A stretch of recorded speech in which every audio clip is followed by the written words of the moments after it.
Some of the indicators that there may have been this level of violence weren't picked up on. There was plenty of indicators of that over the previous 24 months.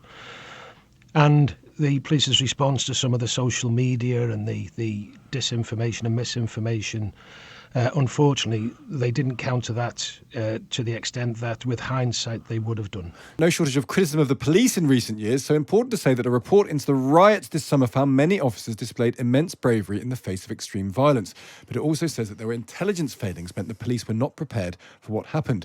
Let's speak to Andy Cook, His Majesty's Chief Inspector of Constabulary, who's looked into this. Andy, good morning to you. Good morning. Should we focus on tell us about the bravery first, then we'll talk about the intelligence failings. What did you discover in terms of how the police conducted themselves? I think the officers, both on the front line and those who were supporting those on the front line, acted with immense dedication and bravery. They kept communities safe. They faced some shameful and unacceptable violence for sustained periods of time. I'm bearing in mind particularly that a lot of these are young officers with the 20,000 increase in policing, they acted with immense bravery, and the public should be rightly proud of what they did. What about the fact that you didn't quite know, the police didn't quite know what was going on? That seems to be the problem, that they weren't sure how bad this was going to get. They weren't sure where this was going to crop up, and that was a problem, wasn't it? It was. I mean, eventually this was the biggest mobilisation of policing since 2011. But unfortunately, the intelligence feeds into policing weren't good enough. Some of the indicators that there may have been this level of violence weren't picked up on. There was plenty of indicators of that over the previous 24 months. And the police's response to some of the social media and the disinformation and misinformation, unfortunately, they didn't counter that to the extent that, with hindsight, they would have done. So what does that mean? So as the riots were happening and people were saying this is all about immigration or the state is out to screw everyone, could the police couldn't have done anything to stop that, could they? What could the police have done? It's not just an issue for the police, it's an issue for wider governments and others. I mean, at the end of the day, people in responsible positions have got a responsibility, I believe, be they politicians, social media influencers, people with political leanings, to actually ensure that communities are kept safe. And some of the rhetoric that was ongoing, some of the misinformation that was being put out, certainly put people's lives at risk. Including by politicians? Yeah, yes, absolutely. There was over 300 officers injured during this time protecting communities. Some of this could have been certainly, or I should say, a lot of this was whipped up unnecessarily by some who followed a lot of that disinformation and put it out to large numbers of followers. But what can you do about that? You can't do anything about that, can you? Police needs to try and counter it with better information going out to the public. It's always difficult, it's particularly if there's ongoing trials, to make sure that they stay on the right side of the legality of this. But the approach to countering that misinformation needs to be a lot stronger than it was, a lot more targeted. Certainly not just targeted towards the traditional methods that police intends to use, like X and LinkedIn and others. People on X were saying, people like Nigel Farage, you can't trust the police, two-tier policing. That's the problem, that if whatever the police have said, there were a whole bunch of people like Nigel Farage saying, well, don't believe the police because the police can't be trusted. And to be very clear, we found no evidence whatsoever of two-tier policing in the inspection that we did.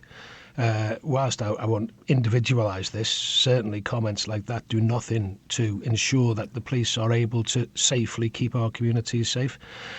And as I say, over 300 officers were injured, over 50 were hospitalised during this time. That takes its toll on particularly young officers, not just physically, but psychologically. I mean, the argument was that the various protests that existed before, things like the protests to do with, to do with Gaza, before that, the protests to do with Black Lives Matters, they were policed in a certain way. And then people said, well, actually, when these protests were policed, they were policed differently. And I wonder if you could explain why they were different. I think everyone could see the levels of violence that were being used. Officers were, for hours and hours, subjected to missile attacks, to physical attacks, to petrol bombs, you name it. Anything that could be thrown at the police was thrown at the police, resulting, as I say, in a lot of injuries. This wasn't a protest where a few people were acting against the law. This was violent disorder. This was an attempt to injure police officers for their own means. Is the lesson here that fast arrest and sentencing was the key, that people were nicked, they were hauled into court, put into prison, and that in some ways acted as a disincentive for other people to follow the pattern of rioting? And the problem here is that that doesn't happen anywhere else in the criminal justice system, which is very, very, very slow indeed.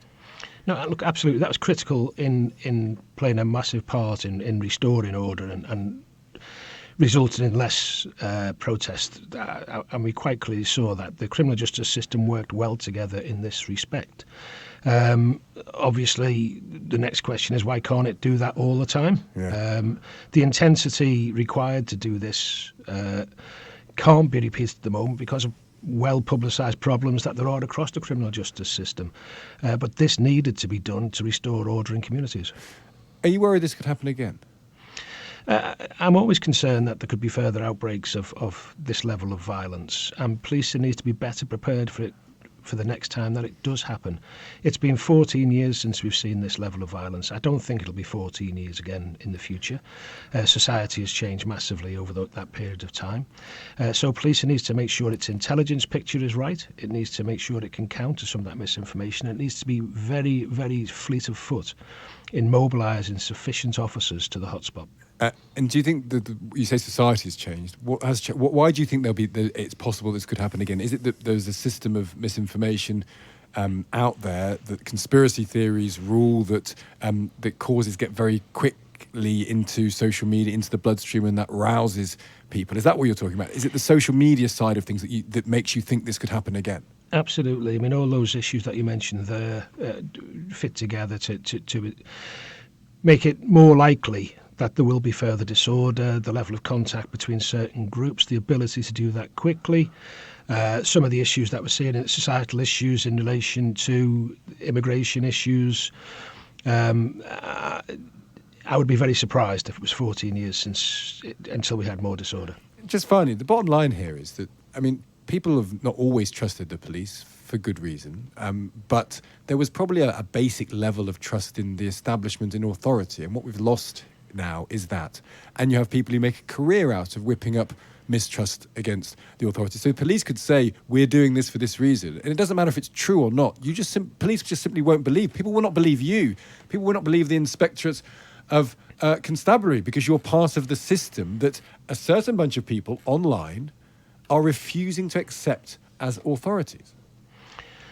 Some people will never accept the truth and will always go down the line of conspiracy theories. I accept that. But during this disorder, it wasn't just a small number of people who were influenced by conspiracy theories. It was a larger number than that. Policing and government and other agencies need to try and influence people to give them the correct picture of what's going on, to give them the facts. If some people choose not to follow that, then policing needs to be able to respond to that in the right way. Yeah, it's an interesting problem, and as you say, it's probably one we'll have to confront again. Thank you so much for joining us. My pleasure. That's Andy Cook there, His Majesty's Chief Inspector of Constabulary, saying it won't be 14 years before we get riots again, a combination of concerns about immigration, the rise of social media, conspiracy theories, people being whipped up means it's going to happen again soon.